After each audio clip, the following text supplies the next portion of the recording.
I am so excited to be here. I'm even more excited to be joined by my colleague Christina and my colleagues in the back, sending warm vibes this way. Um, as was just said, my name is Bianca van Heydoorn. I'm the executive director at the Youth Sentencing and Reentry Project, based here in Philadelphia. Going forward, I will say YSRP because Youth Sentencing and Reentry Project is a little bit of a mouthful. So I will be referencing us as YSRP. I really want to make sure that we get to your questions. Our main goal here is to help you guys do your job in a way that's ethical, meaningful, that fully shows the breadth and scope of who people in community are, including those who are involved in the criminal legal system. So I've tried to kind of bullet it out in a few ways that I'll share with you, and feel free to raise your hand if I'm not on track. So I'm going to explain a little bit about who YSRP is, the work that we do, why we do that work, and hopefully that will help you better understand why we're here and why we're have a particular expertise to talk about storytelling. Then I'll give a little bit of context about direct file and how that works here in Pennsylvania. And then I'll give a few tips about how I think that ethical journalism could work, and things that we think that might be helpful for you to be doing in the midst of reporting on crime events. Then we will invite Christina, and she and I will be in conversation that you guys get to be a fly on the wall for.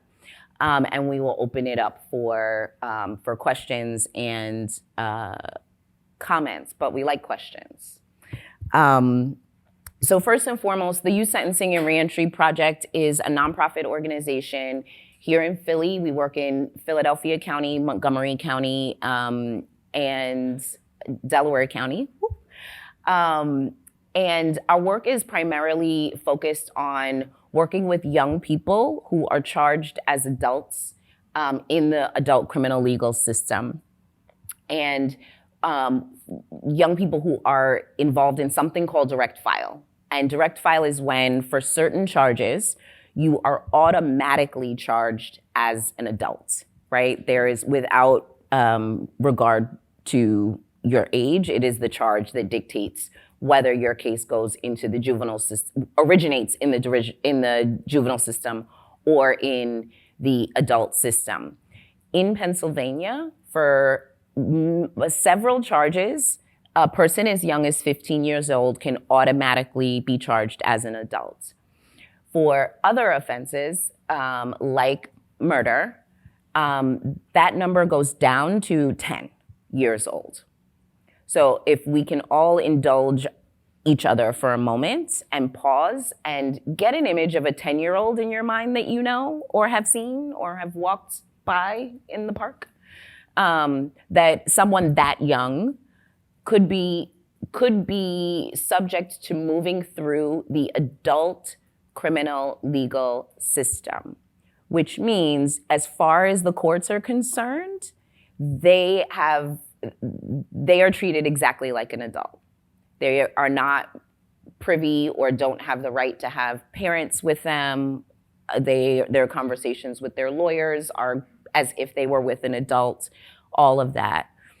Our work at YSRP is to help mitigate some of the harm that is caused by that practice, right? We know from young people in our lives, we know from, if you read brain science, we know from the fact that you can't vote or drink or do many things before the age of 18, that a young person's brain is still developing, right? So our work, we partner with their attorneys and their defense team. The first part of our work is about developing a mitigation report. We meet with the young person, with their defense team, with their families, school, medical records. We gather a ton of information, usually over a period of months, while we are going to visit that young person in what most often they're in custody. We are visiting that young person regularly, building a relationship, building trust, and learning as much as we can about that young person, their circumstances, and the like, their hopes, their dreams, all the things that make that person a full person. And that culminates in a mitigation report that their defense team uses in court to mitigate the facts of the case. Without a mitigation report, the only information the court is privy to are the facts of the case, which for the young people that we're working with are often pretty serious cases that also often end up in the headlines. If that is all the information you are going off of, then there's very limited stories that can be told, right? And our interest is in sharing with the court the full scope of not only who that young person is, but maybe some causes and conditions that could have contributed to why the young person is before the court in the first place. That rich and deep storytelling that we are able to do with and on behalf of our client partners, we didn't come here today like this, that's what you should do, right? We get that we are in a position to do that deep, long work. But that's a starting point for recognizing that the humanity is what should be at the center, right? That is I think, part of the key that we came here to talk about today, is lifting up the humanity of every person, and recognizing, especially if you're under 18, that there's a whole lot of growth that is still ahead of you, and wanting to give young people the best shot that they have at getting that growth, at achieving that growth. When you are a young person who is charged as an adult and you are prosecuted, incarcerated, and treated as an adult, that has consequences for the rest of your life. In this country right now, there are over 44,000 what some people call collateral consequences to a criminal conviction. I choose to call them perpetual punishments, because in some states that means you can't vote. In other states, it means you have limited access to housing, all of that. So if we are thinking about a young person under 18 carrying an adult criminal conviction, and from that point forward through the rest of their lives, walking with those perpetual punishments, that tells a story that doesn't sound like it's going to lead to success and thriving, right? So our work at YSRP begins with that relationship building with the young person, developing that mitigation report. And our goal at that stage in our work is to have that young person's case moved out of adult criminal court and into the juvenile system, where that system is designed understanding that young people have places to grow and develop, and is more suited to, although it has its issues, it has its problems, it is not, do not hear me say it's a flowery place. It has its challenges, but young people are actually able to, there's a recognition that they are young people. When young people are incarcerated in adult facilities, because of laws like the Prison Rape Elimination Act and others, they often find themselves in what ends up being solitary confinement, because they have to have what's called sight and sound separation from adults. And because adult facilities are not set up to have young people living there, it means that young people are often in their room 23 or in their cell 23, 24 hours a day, because they have to be segregated from adults. And we know there's all kinds of research about how solitary confinement is akin to torture. So for all of those reasons and many more, we are really, really committed to making sure that we can get as many young people out of the adult criminal legal system and into the juvenile legal system, where they at least have a fighting shot at being able to have a life that they're able to live with dignity and respect. So as I mentioned, in Pennsylvania, young people as young as 10 years old can be charged as adults. And in other states, that's not true. In other states, some states, you cannot be charged as an adult for anything if you are under 16, right? And so we are unique in the country. We have been unique in the country when it comes to charging young people as adults. Not so fun fact, Pennsylvania and Philadelphia specifically is responsible for sentencing the most children to life without parole in prison than any other city on the planet. We have a lot of work to do, and that nugget right there was germane in the founding of YSRP. We think that those practices are harmful. We think that young people deserve support and care and resourced adults, and we are committed to doing that. I'm gonna finish with how a young person moves through YSRP, and then I'm gonna jump into some tips because I really want Christina to come up here.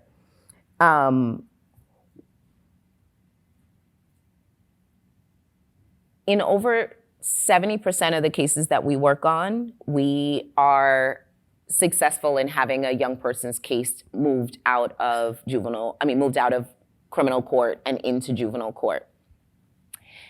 It is also important to note that even without our intervention, 60% of the direct file cases that happen at least in this city, end up either getting dismissed, so that young person the charges are completely dismissed, or moved to juvenile court anyway.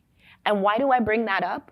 Because as we're talking about reporting here, when stories come out, and as you'll hear Christina talk about her experience, when stories come out immediately after an event has happened, and God forbid a young person's face, their name, all of this stuff is out in the universe, and there's rhetoric of adult time, adult crime, all of this is out in the ether. We heard earlier about the impact that those stories can have.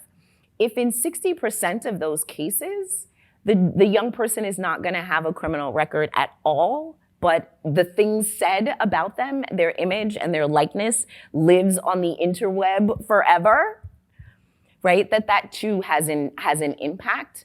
And we wanna make sure that we're doing all that we can in every area to protect children.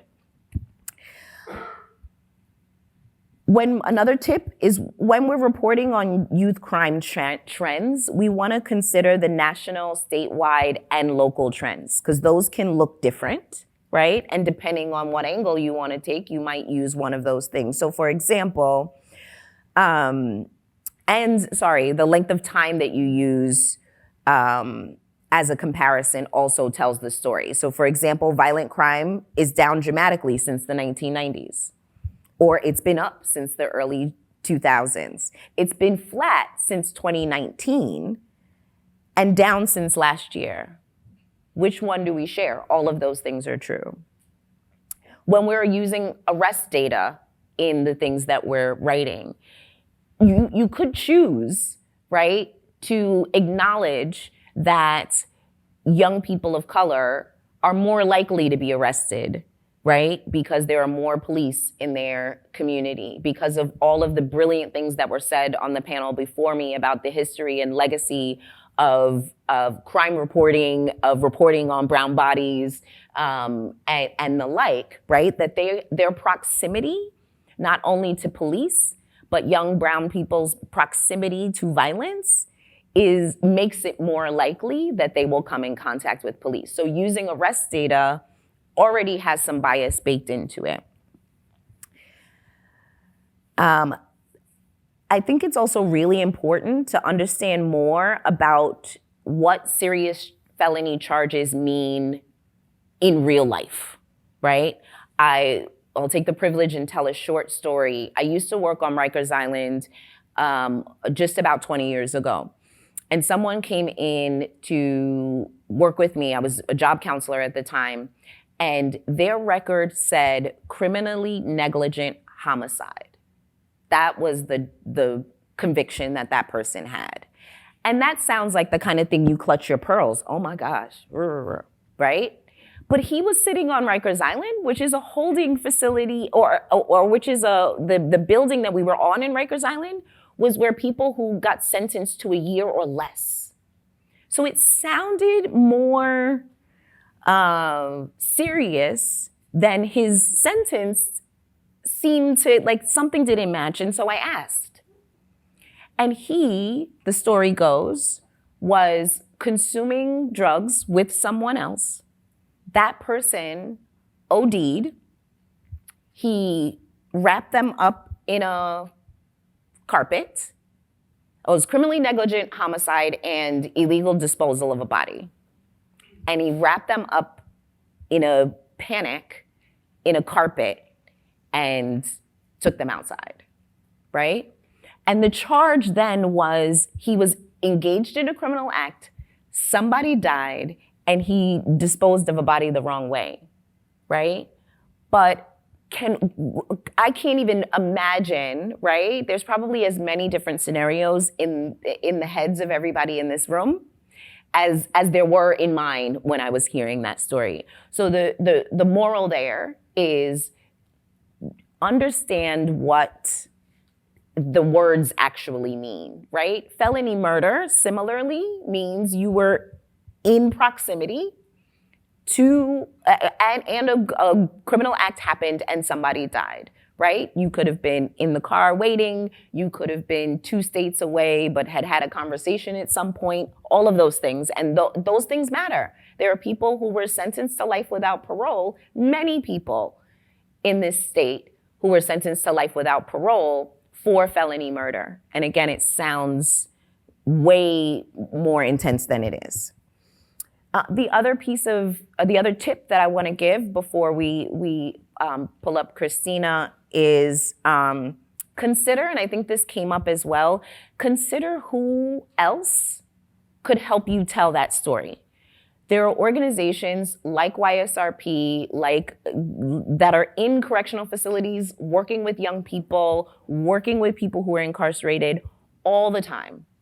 We won't shut up if you give us a chance to say something, right? We've got not just expertise in what it looks like on the ground, but we've got perspective from the thousands of people we have worked with, and maybe even able to connect you with someone who's having the experience, who wants to share their story.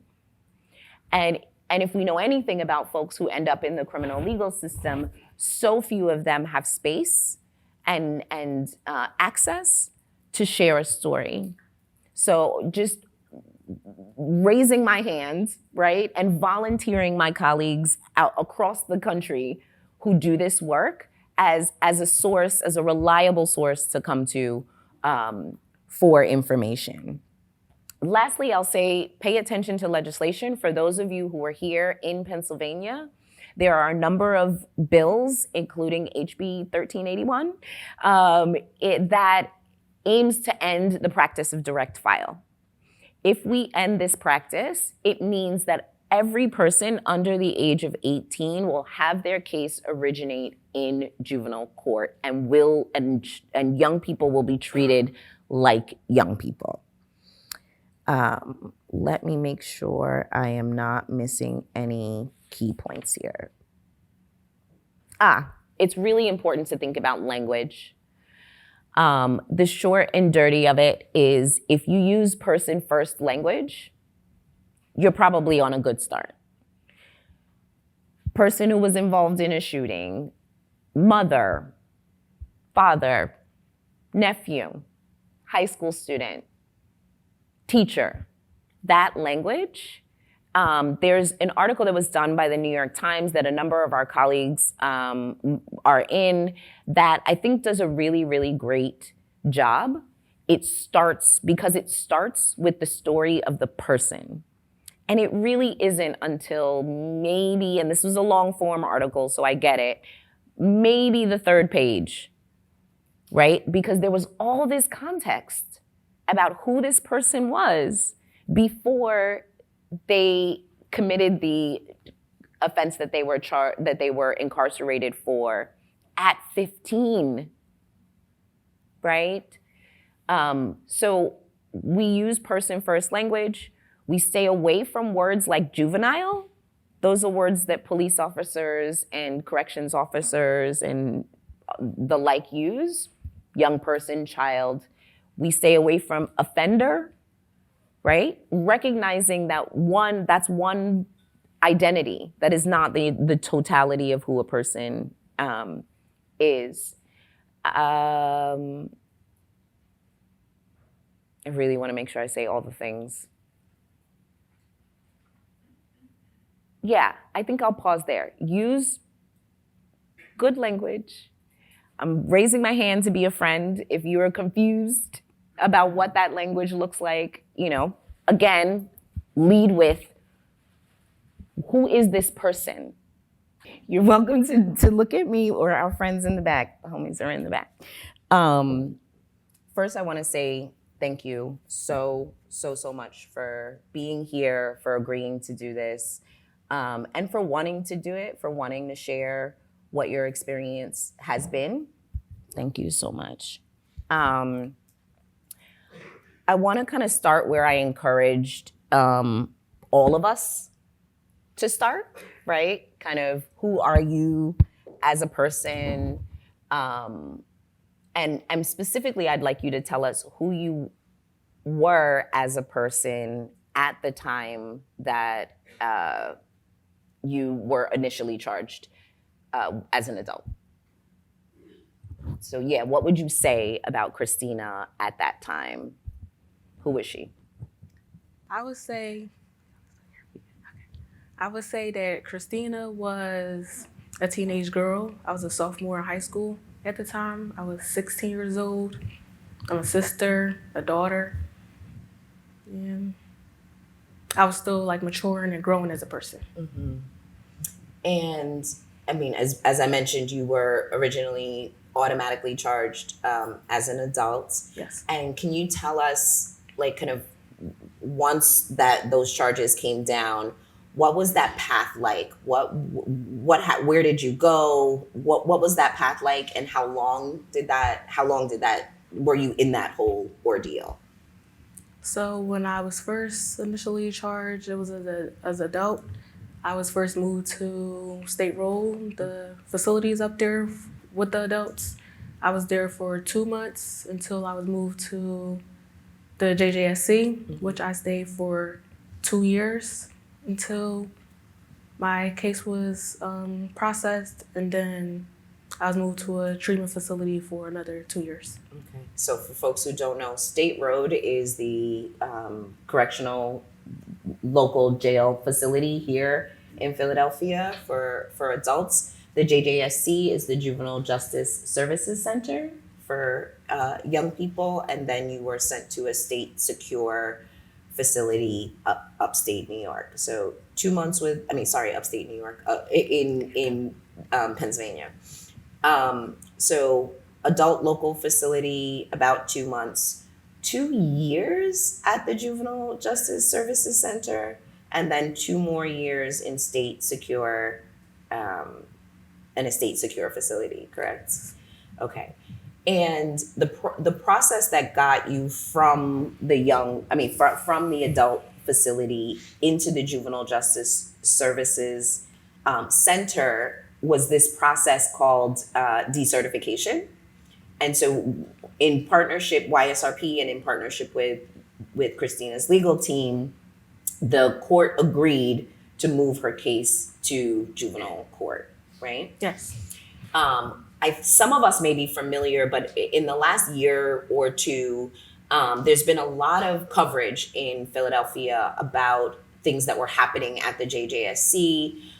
You're not supposed to be there as long as you were there. Can you just say a little bit about that experience?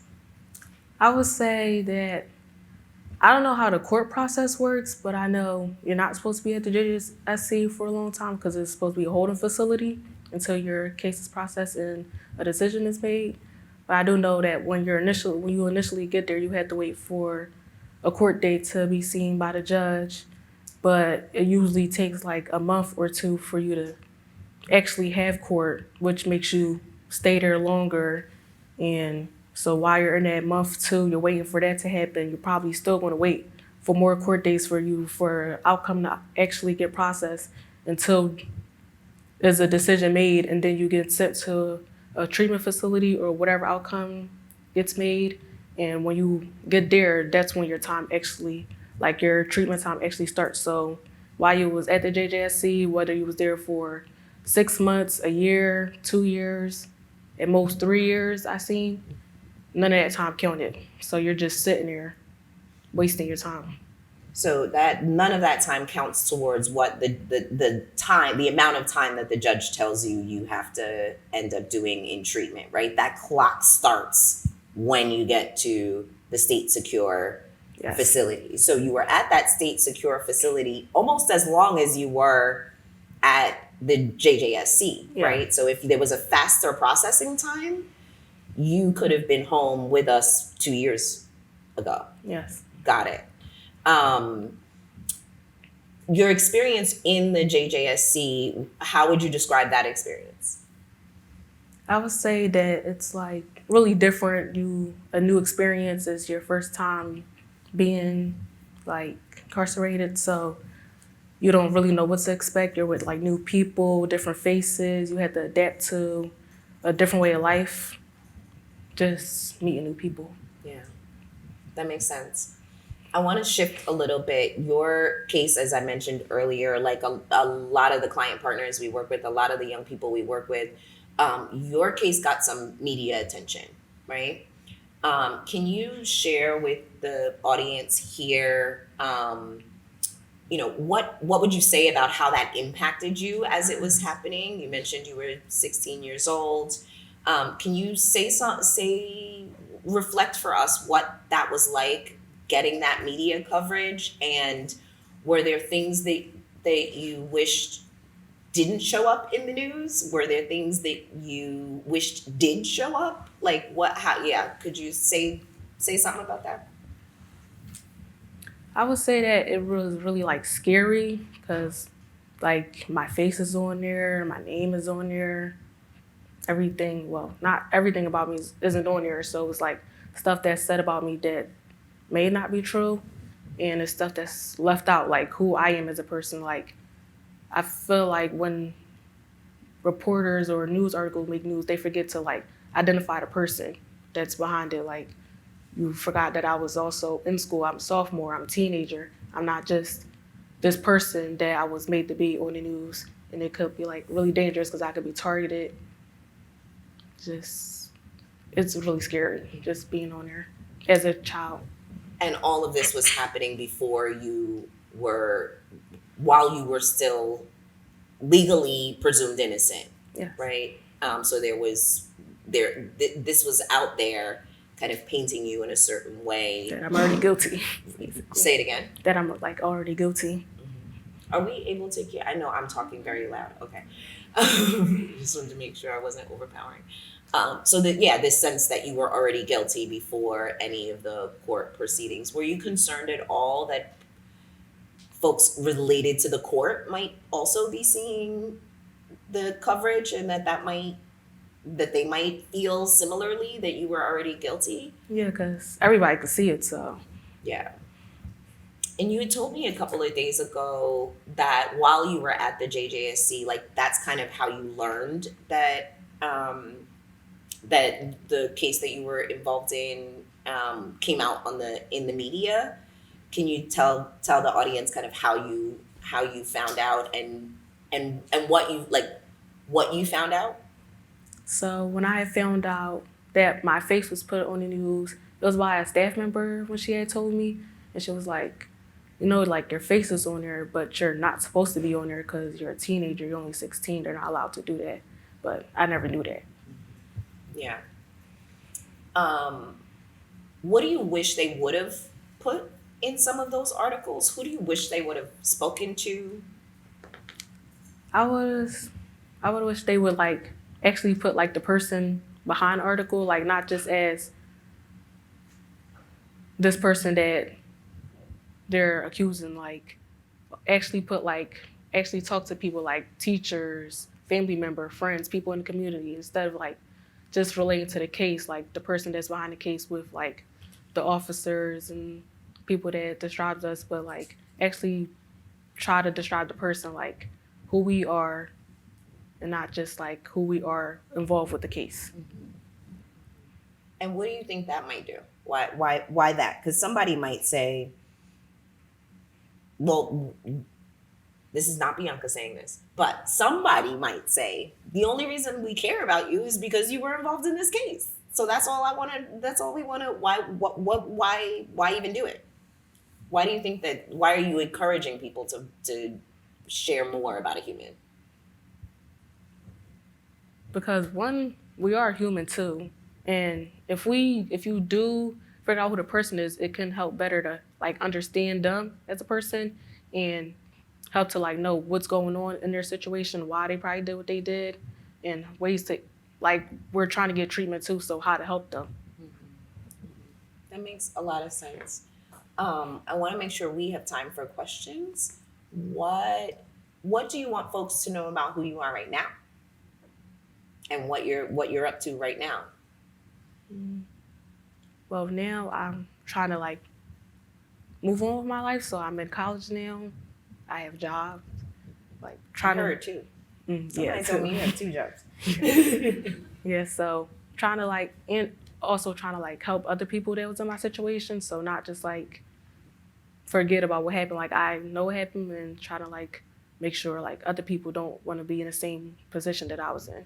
So coming up here and speaking on it to try to help let other people know what's going on. Absolutely. And I also know that while you were in state secure placement, you also took on the responsibility of mentoring some of the other young women who were also in the facility. And can you say a little bit about why you did that?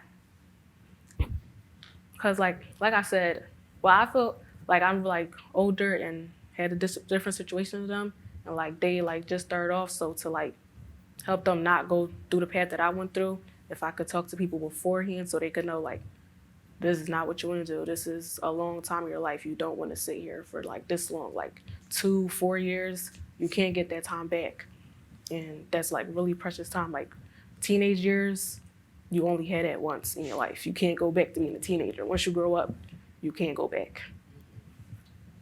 Absolutely. Well, thank you for the courage and the sense of responsibility that you're carrying to get the message out and share your experience. And I'd love to open it up for questions if you're ready.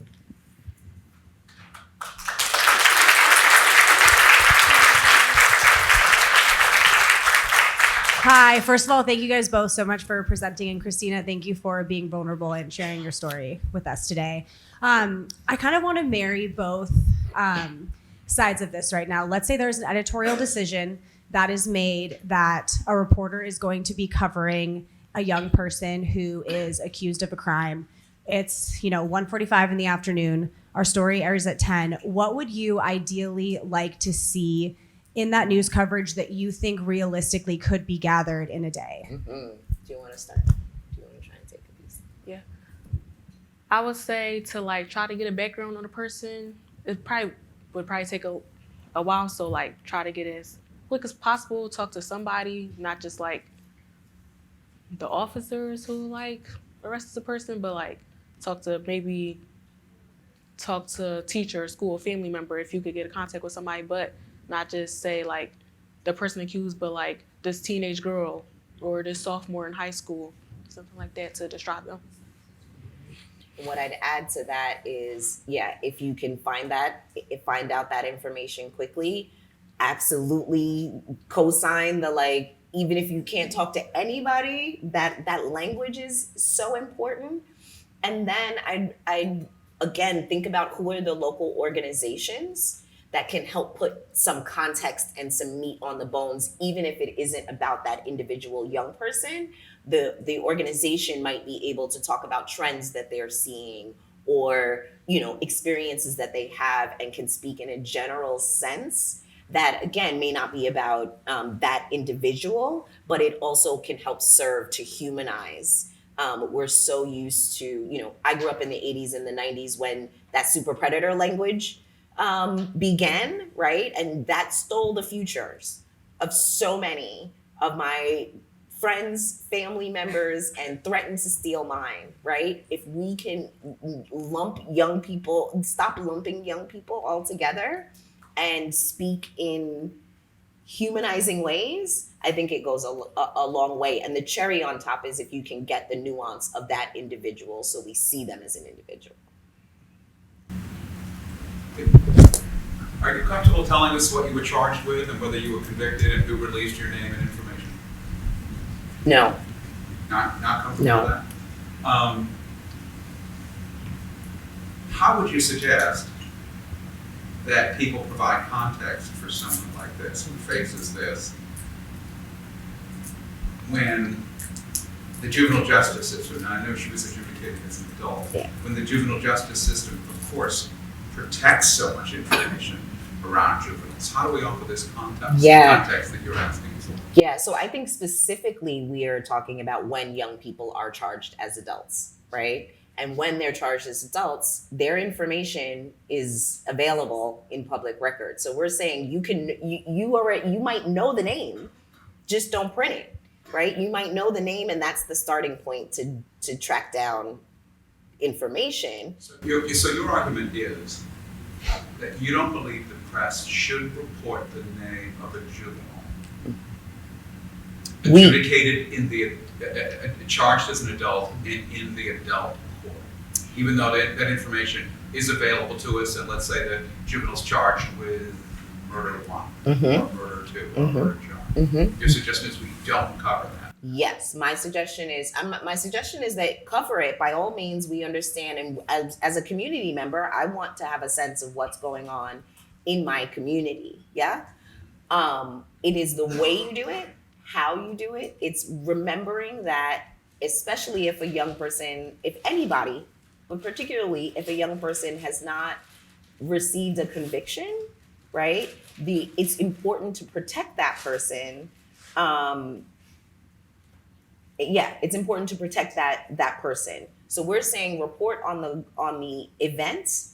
Do not release identifying information that could put that person or anyone else in harm's way. Can I just follow? Please. Let's say proper journalistic practice is used in a play.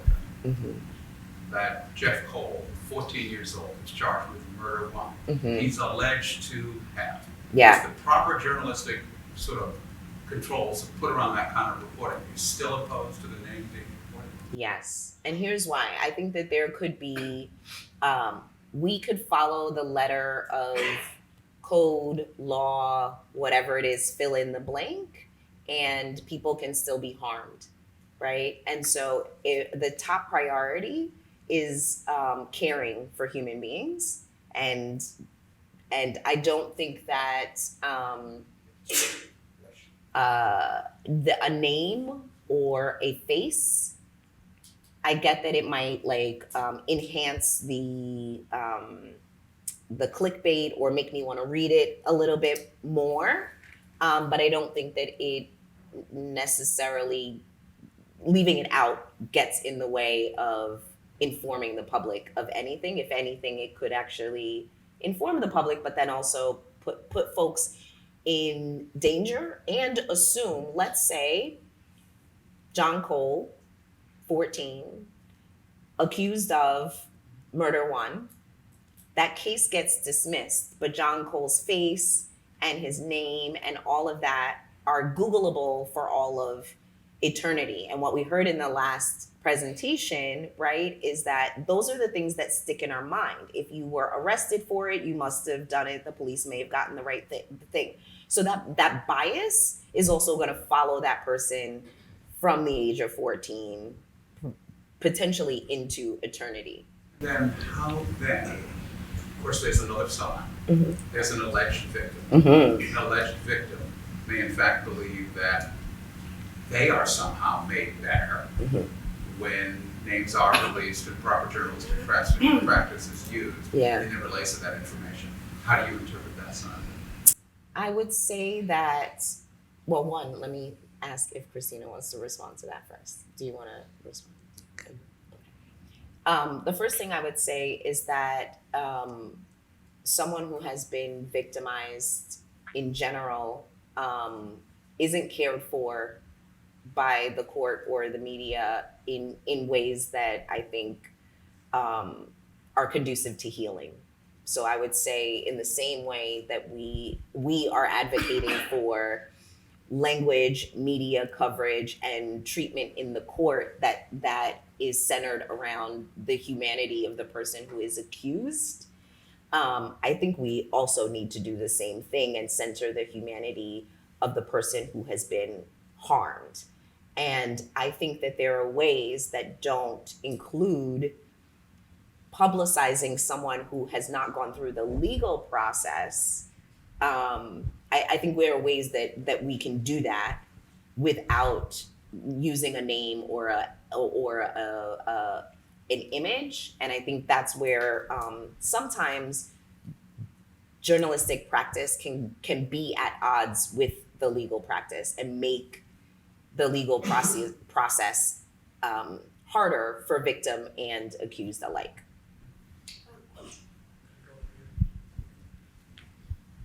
Hi, thank you again for sharing your story. I had a different question, but now I just have a clarifying question after Jeff's because I'm kind of confused. Because it sounded like first we were saying we should be providing lots of context around the individual, where they went to school, talk to their teachers, talk to their family members, but now you're saying we shouldn't identify them at all. So in which circumstances do we do it? I'm saying name and likeness, Okay. right? And I think that protecting the name and likeness is really, really important.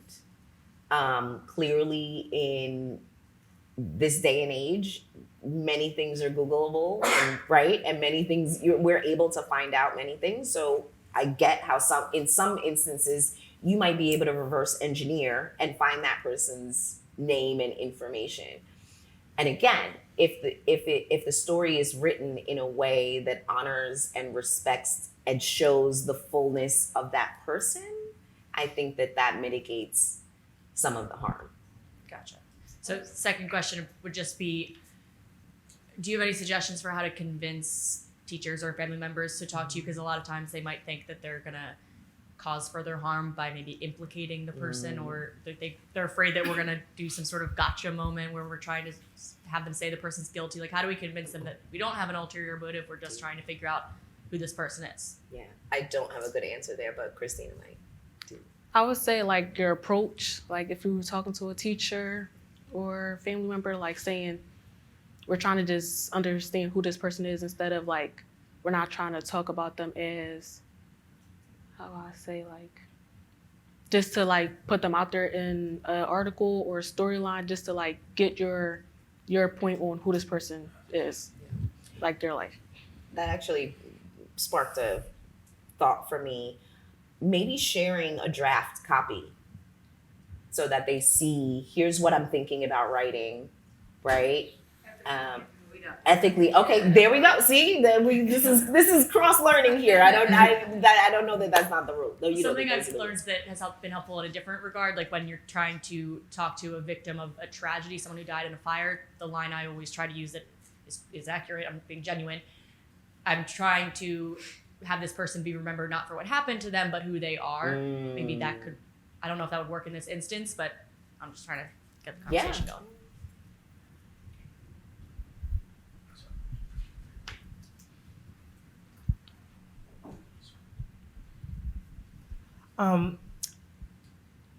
I would like to have your input on the aspect of when we talk about juveniles and crimes, we've been seeing a lot more trends of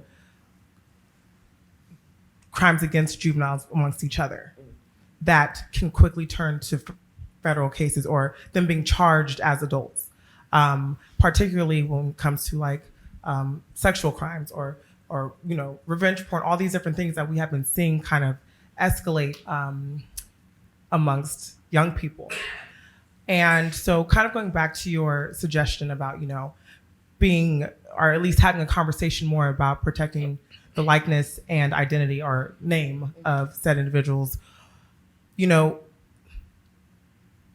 I was younger, the idea of thinking of a sexual predator, my mom would warn me about. She's a probation officer by trade, so conversations with her were always quite kind of interesting, but it was always in the assumption of look out for adults. While now, if I were to tell my niece, it could very well be a 14-year-old or a 17-year-old, or these are the conversations that people are having. So when it comes to a 17-year-old being charged or in the process of being convicted even for, violent crimes as such against younger people, there are conversations being had in the newsroom or in, editorial conversations being had of just, well, do we, like, how do we go about it? And like, especially like the gentleman brought up, like it's legal for us to mention their name. And on top of that, many times it helps other victims come forward.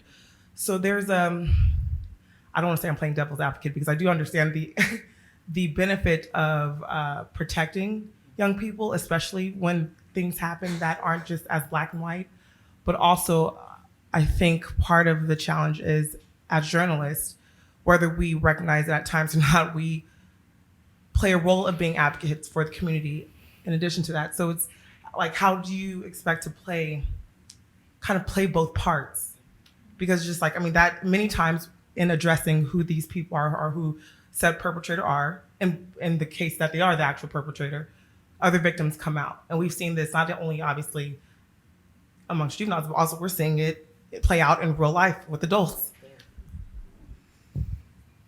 Any thoughts? A thought for about what you said, it could be what I see like about just not like putting their names and stuff could be, what if they aren't guilty?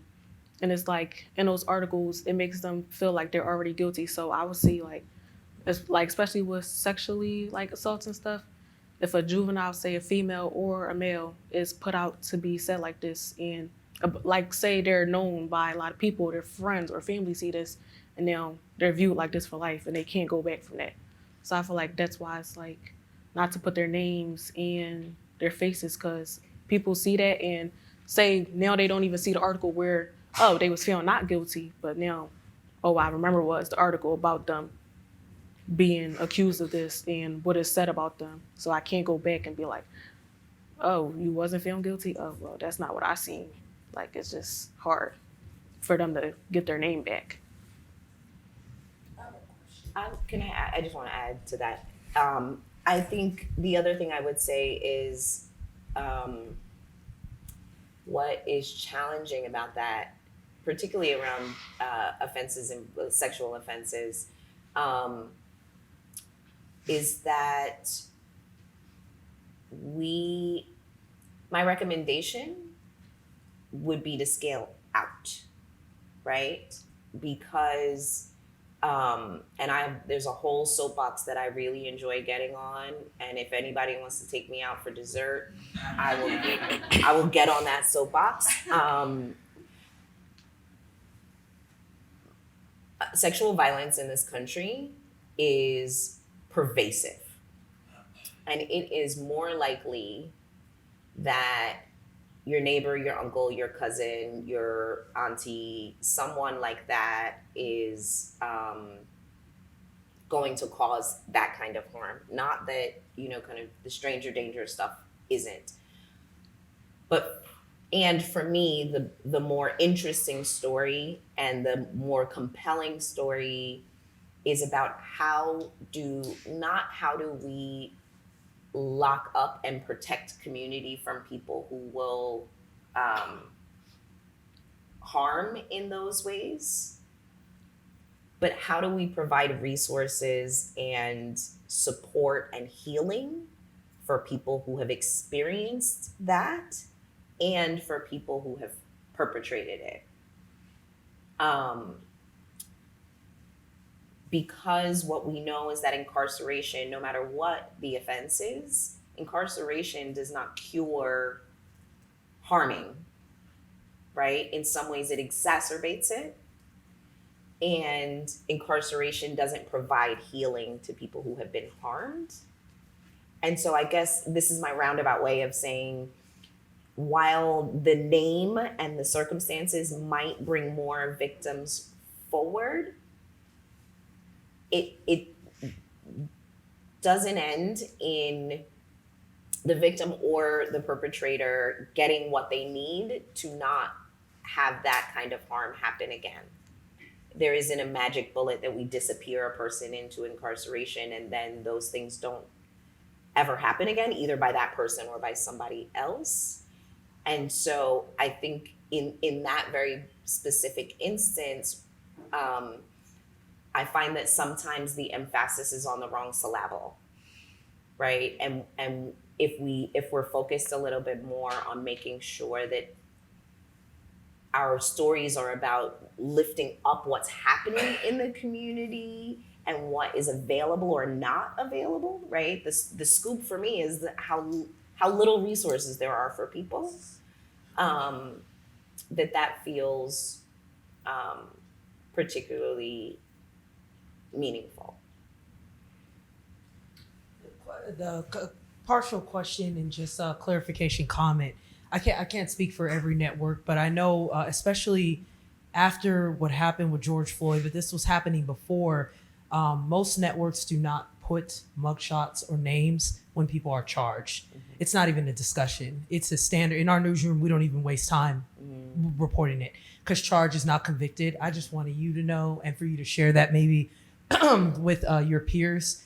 That, and I hope that in your case that wasn't reported, but when they're minors and charged, but even adults, when people are charged, it's kind of like it's not a done deal. So we don't even report it. And I know that that's going to take some time to drive that home to viewers because people forget, because like police, media has done so much harm over decades with painting improper pictures. But I remind people any chance we can get, we don't put names of people who are charged on the air, on digital. We don't put mugshots. And NBC actually has a policy that the mugshot, once if somebody's already taken into custody, we don't run it because we don't need their face. They're already in custody, unless, and of course, not black or white, things change. But for, usually if they're already convicted, it's not out there. So I just kind of wanted to drive that because I'm hearing this conversation and it's kind of feeling like, like we're doing harm. We are actively trying to change that. But at the same token, sometimes the tone of this can come off like it is our job to protect people who commit crimes, or to really hug people who are victims. It's technically not our job to do either. It is our job to report facts that people need to know with responsibility and ethics, but it's not our job to automatically assume if someone committed a crime at a young age or at an old age that they need or deserve to have that context. And I'm speaking like I would want my daughter or son to have that context, but I would also remember that the world unfortunately does not work like that. And sometimes I think when I speak to a lot of people in the community activist groups, it's like the after effect. Like, you guys need to get this, you need all this context for this person. But I would love to see that same energy prior to crimes being convicted, especially in Black and brown communities. It's a huge issue where, I've had parents yell after their kid right next to them is going into the police station because of some wrong that they did. And they are literally yelling at us because we're the reason why the kid did it. And the community is backing, the community activists are right there like, yeah, but it's like we're prior, when the kid is 9, you tell them in this world, though, the media, just in case you do this, they just might, if you get a reporter who's got time to get the context at 1:45, they may dig. But if this story comes out at 6:15 and, no one's going to talk, school's closed, parents don't want to talk, they're still going to run it. So you have to remember that your legacy could go out there. So this isn't a question. It's more just like as a conversation, because I love the work that these YSRP does. I would want to encourage you all to, I don't know, you have more access to these families than we do because we are the bad guy. Historically, we have not handled their stories with care. So we're coming in a deficit when we're knocking on their doors, but you're not. They're coming to you for help. So as from media to you, like if that's something, when you have access to their parents, to their grandparents, whoever's looking after them, to tell them like, we are working on change, but the change has not happened yet. And it's not going to happen next year. It's going to be ongoing because our country's DNA is built in always, you commit a crime, go to jail, then hell. So we're undoing that. But with that said, we don't know which day you're going to catch the news cycle. Sometimes we have time. Other times we don't. We only have time to get it right. But the massaging, unfortunately, not every day we get that. So I guess, sometimes automatically making that a standard, like what is the context, is also a bias on the other end. It's always assuming that the person who committed the crime had a story that needs to be told, and that shouldn't be the standard because then it's automatically giving. Do you get what I'm saying? Okay. I was going to ask a clarifying question because I don't quite understand. It's making the standard that we should assume that we have to tell the story of every single person who commits a crime.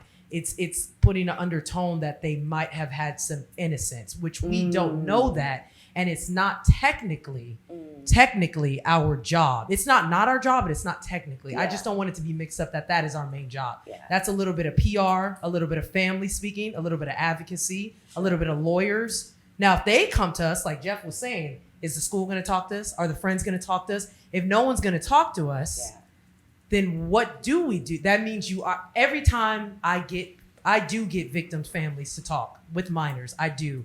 And this is how long the conversation has to, I'm kind of known for being able to get these interviews. And that is what I tell families is by you not giving us context though, which they have a right. Cause a lot of stories we do, I wouldn't talk. Honestly, I wouldn't. But by not talking to us, you are leaving it at liberty to just let the police report tell the story because we have to run it. So without talking to a classmate, blurring their faces out or whatever, without hearing that context that you do want out there, it does leave the story at liberty to just be a 14-year-old committed a crime. Mm-hmm.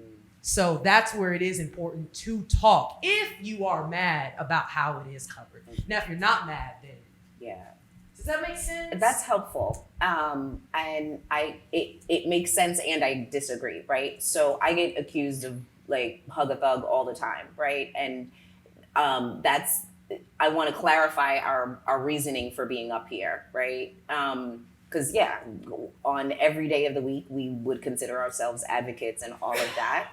But the primary purpose of being up here is to actually try to dissolve that camp stuff, right? The like victim perpetrator, because what we also know from our experience is most people who are perpetrators of violence are also victims of violence.